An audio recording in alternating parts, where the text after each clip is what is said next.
Hello everyone, welcome back to my channel Study Special Education. So आज है हमारा day number 6 of 21 days 21 disability series का। आज का हमारा टॉपिक रहेगा लोकोमोटर डिसेबिलिटी एंड हम इसके सारे ही टाइप्स कवर करेंगे, इसके कॉजेस कवर करेंगे, प्रिवेंशंस कवर करेंगे, एजुकेशनल इम्प्लीकेशंस कवर करेंगे। मतलब इन शॉर्ट आपको इस चैप्टर से रिलेटेड, इस डिसेबिलिटी से रिलेटेड सारी ही इंफॉर्मेशन आज इस वीडियो में मिल जाएगी। So let's start.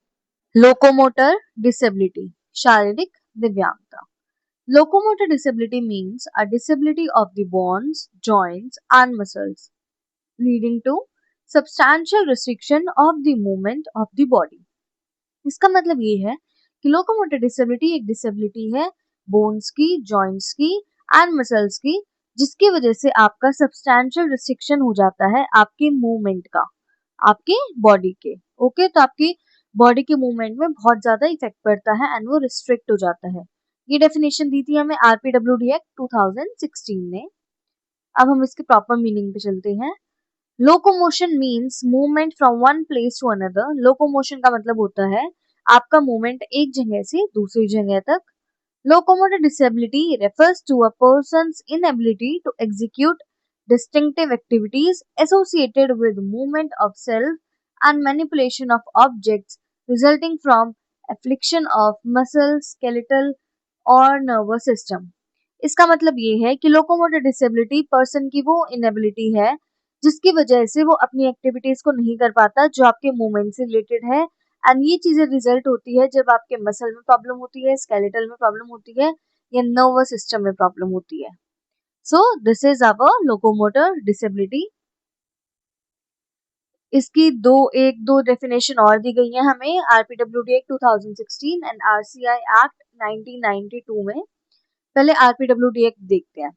2016, a person with locomotor disability has restricted in the activity of arms, limbs or other parts of the body on account of damage to bones, muscles or nerves। मैंने अभी आपको यही बताया था कि जिस भी person को लोकोमोटर डिसेबिलिटी होती है उसकी एक्टिविटीज रिस्ट्रिक्ट हो जाती हैं, आर्म जिसमें इन्वॉल्व हो, लिम्स इन्वॉल्व हो या बाकी पार्ट हो बॉडी के, मतलब उसकी वजह से इसकी जो भी मूवमेंट होगी, जो भी एक्टिविटीज होंगी उसमें रिस्ट्रिक्शंस आ जाएंगी on account of damage. And वो क्यों होता है? क्योंकि आपके बोन्स में डैमेज होता है, आपके मसल्स में होता है या आपके नर्व्स में होता है।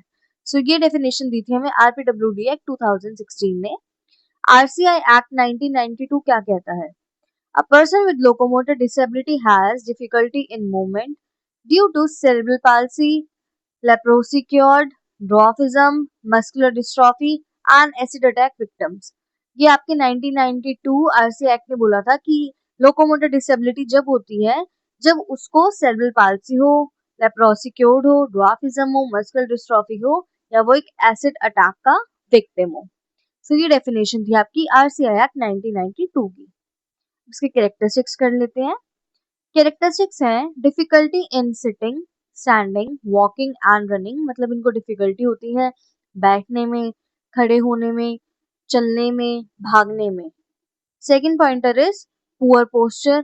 आपका पोस्चर बहुत ज्यादा पुअर होता है, इम्बैलेंस होता है बॉडी में, लैक ऑफ कोऑर्डिनेशन होता है, आपकी बॉडी में कोऑर्डिनेशन भी नहीं रहता है। Third is fatigue. आप हमेशा थके हुए रहते हैं, लिमिटेड एंड्योरेंस होता है, आपका एंड्योरेंस भी कम होता है एंड आपको पेन भी होता है। Fourth is need assisted devices. आपको असिस्टेड डिवाइसेस की हेल्प लेनी पड़ती है जैसे wheel chair, crutches, calipers and etcetera. Fifth is may have secondary problems. आपको सेकेंडरी प्रॉब्लम्स भी हो सकती हैं इसके साथ, जैसे आपकी स्पीच में दिक्कत हो सकती है, लर्निंग में दिक्कत हो सकती है एंड आपके बिहेवियर में भी दिक्कत हो सकती है। सो ये है आपकी कैरेक्टरिस्टिक्स ऑफ लोकोमोटर डिसेबिलिटी। ये था हमारा page 1 of our notes. Causes of locomotor disability. अब हम कॉजेज करते हैं लोकोमोटर डिसेबिलिटी के क्या क्या हैं। सबसे पहला कॉन्जिनाइटल कॉजेज, जिसे हम प्रेजेंट एट बर्थ, मतलब जो बर्थ के टाइम पे प्रेजेंट होते हैं, इन्हें हम नेटल भी बोल सकते हैं। पहला जेनेटिक फैक्टर, जैसे हेरिडिटी की वजह से हो गया या क्रोमोसोमल डिसऑर्डर हो गया। सेकेंड इज कॉन्जिनाइटल मेलफॉर्मेशन, जिसकी मतलब कि आपका स्पाइना बेनिफिडा है या क्लब फुट है, जो आपके मतलब मेलफॉर्मेशन होता है, प्रॉपर फॉर्मेशन नहीं होता है आपकी बॉडी का उसकी वजह से हो सकता है। इंट्राउटेरिन इन्फेक्शन जैसे आपका रुबेला हो गया, पोलियो हो गया, इन इन्फेक्शन की वजह से भी हो सकता है।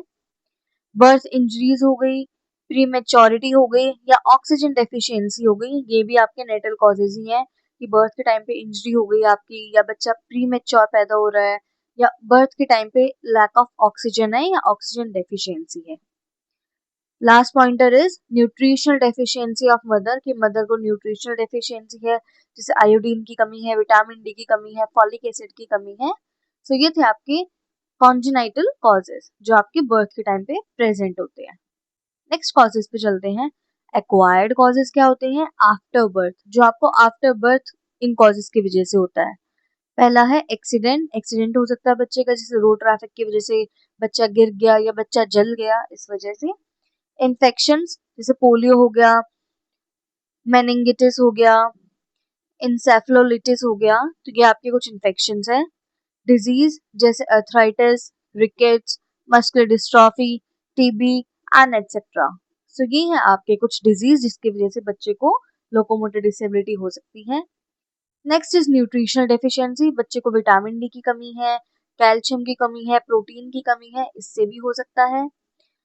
नेक्स्ट इज एनवायरमेंटल फैक्टर्स, जैसे आपका पुअर सैनिटेशन, की प्रॉपर साफ सफाई नहीं है, लैक ऑफ एक्सरसाइज है।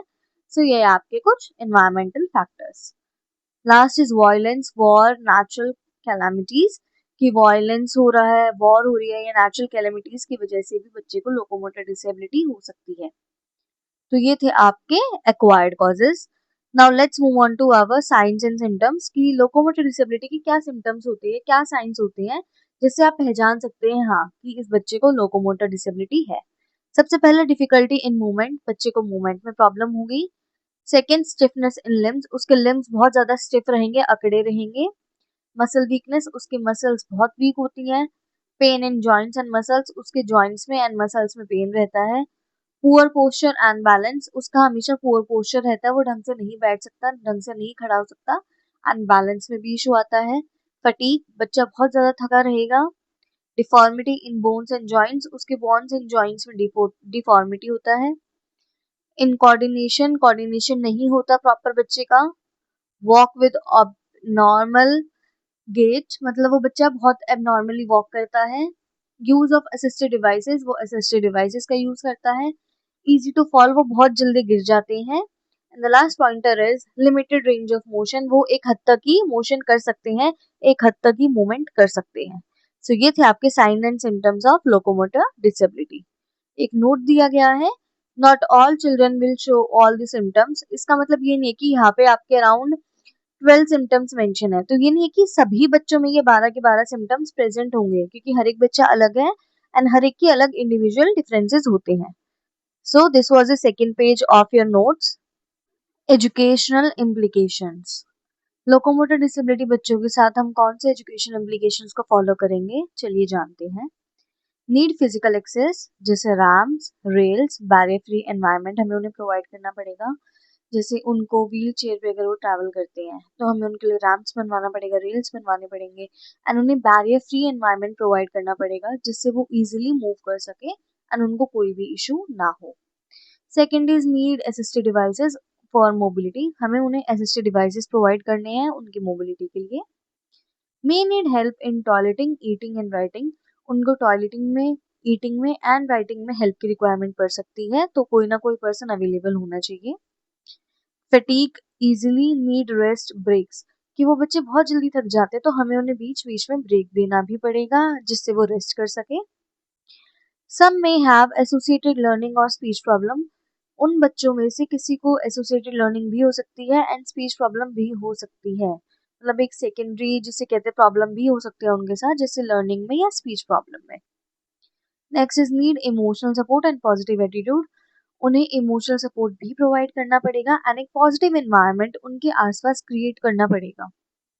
Opportunities for participation in all activities, हमें उन्हें मोटिवेट करके रखना पड़ेगा एंड हमें उन्हें अपॉर्चुनिटीज भी प्रोवाइड करनी पड़ेंगी जिससे वो हर एक एक्टिविटी में पार्टिसिपेट कर सकते हैं। चलिए नेक्स्ट टॉपिक करते हैं असेसमेंट। असेसमेंट, आप इन बच्चों का असेसमेंट कैसे करेंगे? मेडिकल हिस्ट्री होनी चाहिए एंड फिजिकल एग्जामिनेशन होना चाहिए। Observation of posture, gait and muscular tone, आपको ऑब्जर्व करना है उनका पोस्चर, गेट एंड मसल की tone. Third is range of motion test, कि उनका मोशन टेस्ट करेंगे एंड स्ट्रेंथ टेस्ट करेंगे। Functional assessment for ADL, ADL क्या होता है, एक्टिविटीज ऑफ डेली लिविंग, कि जो उनकी डेली लिविंग की एक्टिविटीज है हम उनका असेसमेंट करेंगे कि वो कितने अच्छे से कर पा रहे हैं या नहीं कर पा रहे हैं। नेक्स्ट टूल इज GMFCS, जिसे हम कहते हैं gross motor function classification system. हम इस टूल का भी यूज करेंगे बच्चों को असेस करने के लिए। असेसमेंट बाय मल्टीप्लेनरी टीम, एक मल्टीप्लेनरी टीम होगी जो उनका असेसमेंट करेगी एंड हर एक तरीके से हर एक डिसिप्लिन से उनको जांचेंगी एंड असेसमेंट करेंगी। चलिए अब हमारा नेक्स्ट टॉपिक है ऑर्थोसिस एंड प्रोथेसिस। चलिए, ऑर्थोसिस क्या होता है, ब्रेस या सपोर्ट। प्रोस्थेसिस क्या होता है, आर्टिफिशियल पार्ट। प्रोस्थेसिस मतलब जो आप एक आर्टिफिशियल पार्ट उनकी बॉडी में इम्प्लांट करोगे, एंड ऑर्थोसिस का मतलब होता है ब्रेस या सपोर्ट। अब इन्हें बहुत अच्छे से जानते हैं, सो लेट्स स्टार्ट। ऑर्थोसिस एक एक्सटर्नल डिवाइस है जो सपोर्ट के लिए यूज करा जाता है, improve the function of the existing body part. उनके किसी भी बॉडी पार्ट में इशू है, वो उसमें प्रॉब्लम फेस कर रहे हैं, उसकी वजह से वो अपना काम नहीं कर पा रहे हैं, तो आप क्या करेंगे, आप ऑर्थोसिस जो होगा मतलब एक एक्सटर्नल डिवाइस होगा, आप उन्हें वो प्रोवाइड करेंगे जिसकी हेल्प से उस जो एग्जिस्टिंग बॉडी पार्ट है उसके फंक्शन को वो इम्प्रूव कर सकते हैं। जैसे कैलिपर्स हो गया, स्प्लिंट्स हो गए, ब्रेसेस हो गए, नी इमोबिलाइजर्स हो गए, तो इनके जैसे एक्सटर्नल डिवाइसेस आप प्रोवाइड करेंगे जिससे जो उनका बॉडी पार्ट जिसमें प्रॉब्लम है अब उसका फंक्शन इम्प्रूव कर रहे हैं, उन्हें ये सपोर्ट देंगे। Okay, do not replace a body part, आप इसमें उस बॉडी पार्ट को रिप्लेस नहीं कर रहे हैं जो बॉडी पार्ट प्रॉपर्ली वर्क नहीं कर रहा है, आप उसको हटा नहीं रहे हैं, आप उसमें सपोर्ट प्रोवाइड कर रहे हैं, तो ये होता है ऑर्थोसिस। प्रोस्थेसिस क्या होता है, एक आर्टिफिशियल पार्ट होता है, इसका मतलब artificial device use to replace a missing body part, जिसमें आप एक आर्टिफिशियल डिवाइस का यूज करेंगे, आप आर्टिफिशियल डिवाइस ही लगा देंगे उस मिसिंग बॉडी पार्ट की जगह, या आप उसे मिस या उसे आप रिप्लेस करेंगे। ठीक है, एग्जाम्पल आर्टिफिशियल लिम्स हो गए, कॉमेटिक हो गया, कॉमेटिक हैंड, आर्टिफिशियल लेग, जैसे जिन लोगों के हैंड्स नहीं होते हैं तो आप क्या करते हैं कि आप उन्हें एक आर्टिफिशियल हैंड प्रोवाइड कर देते हैं एंड उसे लगा देते हैं, किसी के एक पैर नहीं है जैसे, तो आप आर्टिफिशियल लेग यूज करेंगे, तो इसे हम कहते हैं prosthesis. Replace the lost part, जो पार्ट उनके पास नहीं है, जो बॉडी पार्ट उनके पास नहीं है, आप उसे रिप्लेस कर देते हैं एंड आप अपना आर्टिफिशियल डिवाइस या आर्टिफिशियल पार्ट वहां पे लगा देते हैं।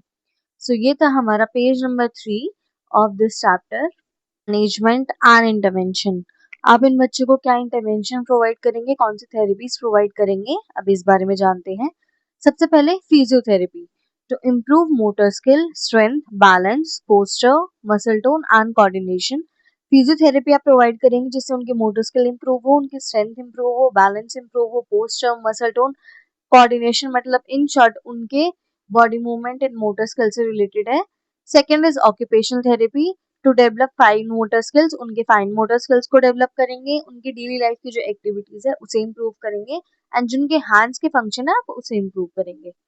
Third is speech and language therapy, अगर उस बच्चे को जिन्हें लोकोमोटर डिसेबिलिटी है, अगर उसके साथ साथ उन्हें कोई और इशू भी है जैसे स्पीच एंड लैंग्वेज का प्रॉब्लम है, तो आप उन्हें स्पीच एंड लैंग्वेज थेरेपी भी प्रोवाइड करेंगे। प्रोस्थेटिक्स एंड ऑर्थोटिक्स, ये होता है use of artificial limb, braces, wheelchair, ये मैंने अभी आपको बताया था, इसका प्रॉपर डिफरेंशिएट हमने करा था।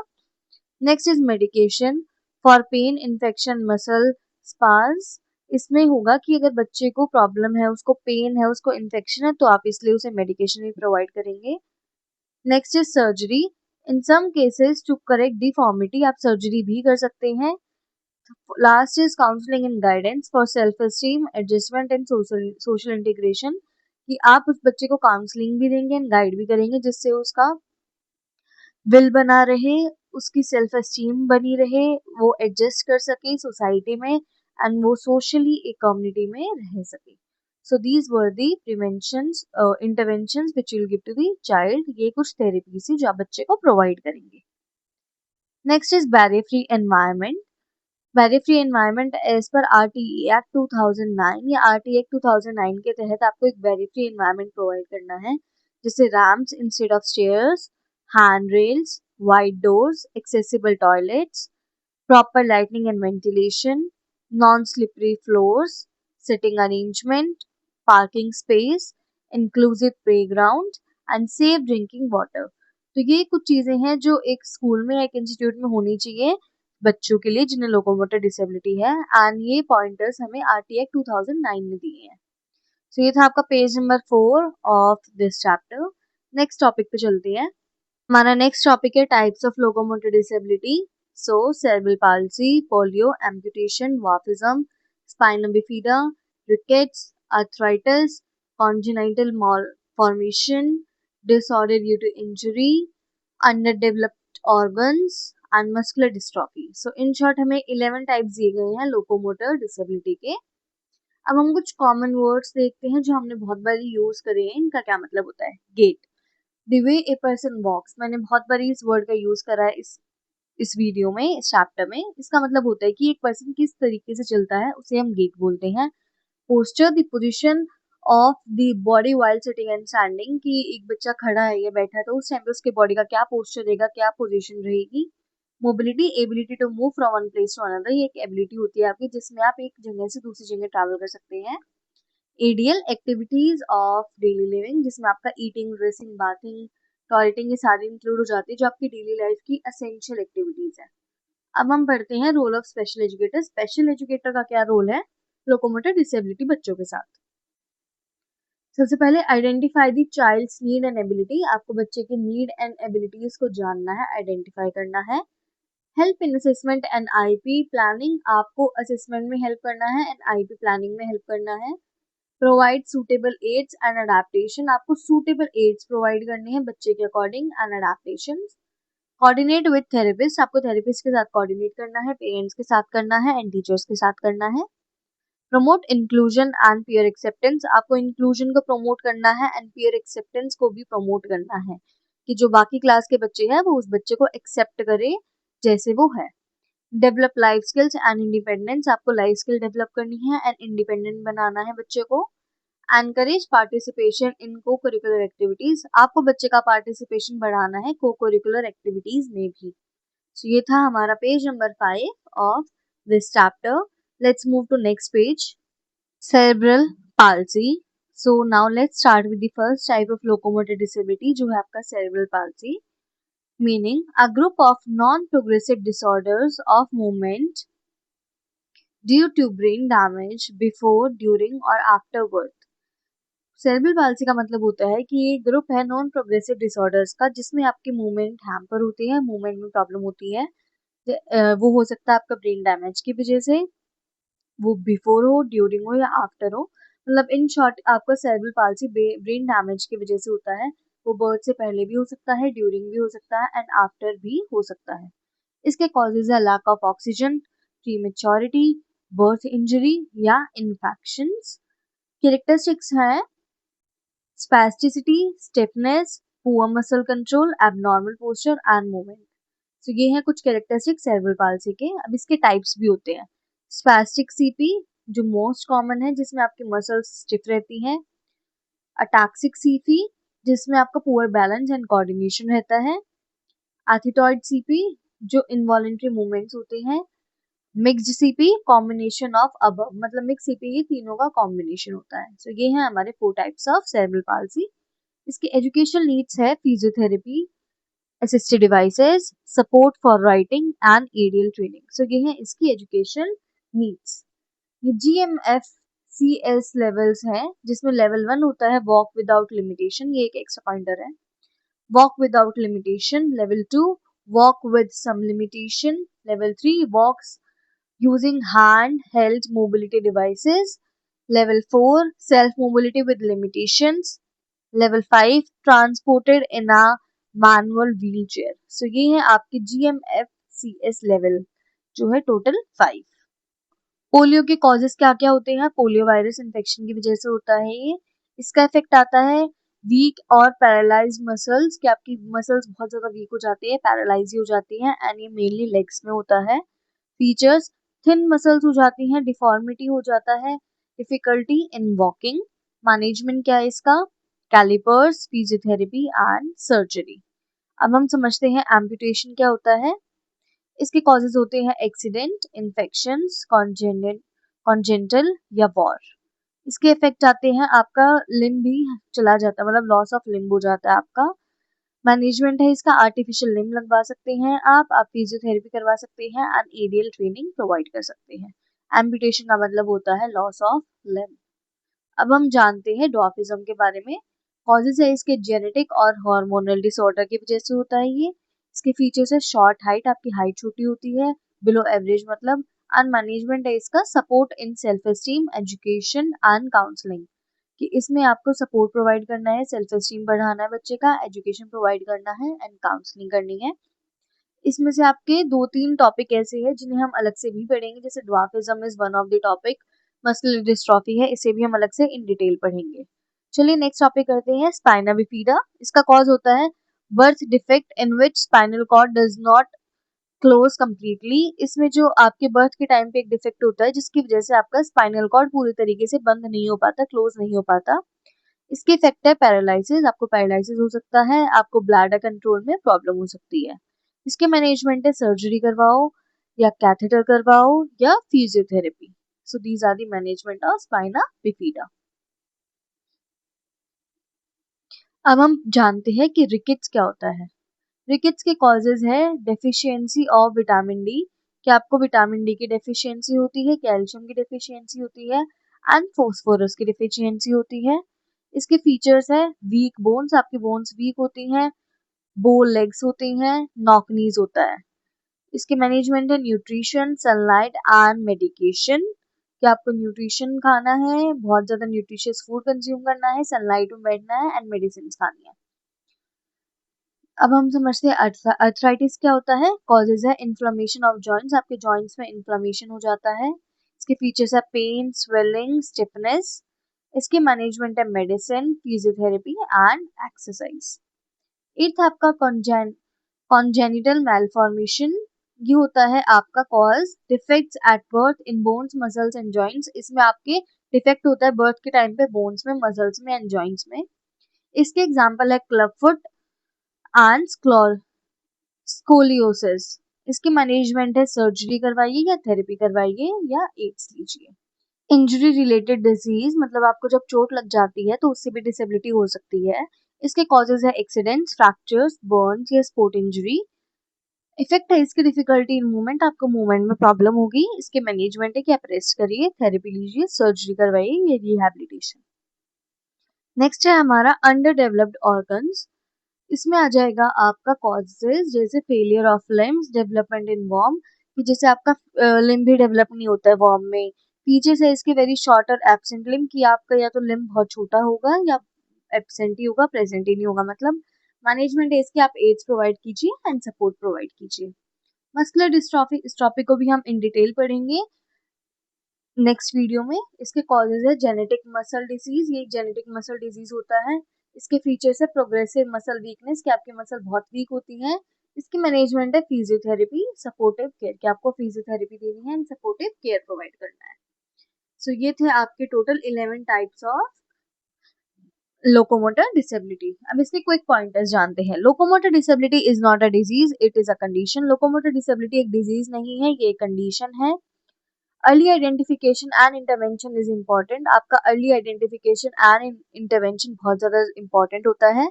Inclusive education means equal opportunity for all, सभी बच्चों को आपको इक्वल अपॉर्चुनिटी प्रोवाइड करनी है। सो ये था आपका चैप्टर लोकोमोटर डिसेबिलिटी। इसके हमने सारे ही पॉइंटर्स जितने हो सकते हैं इस वीडियो में इंक्लूड करने की कोशिश करी है एंड आई होप ये वीडियो आपके लिए हेल्पफुल रही हो। शाम को मिलते हैं 5 बजे एंड हम इसी चैप्टर के PYQ डिस्कस करेंगे। So stay connected and thank you everyone and please subscribe my channel.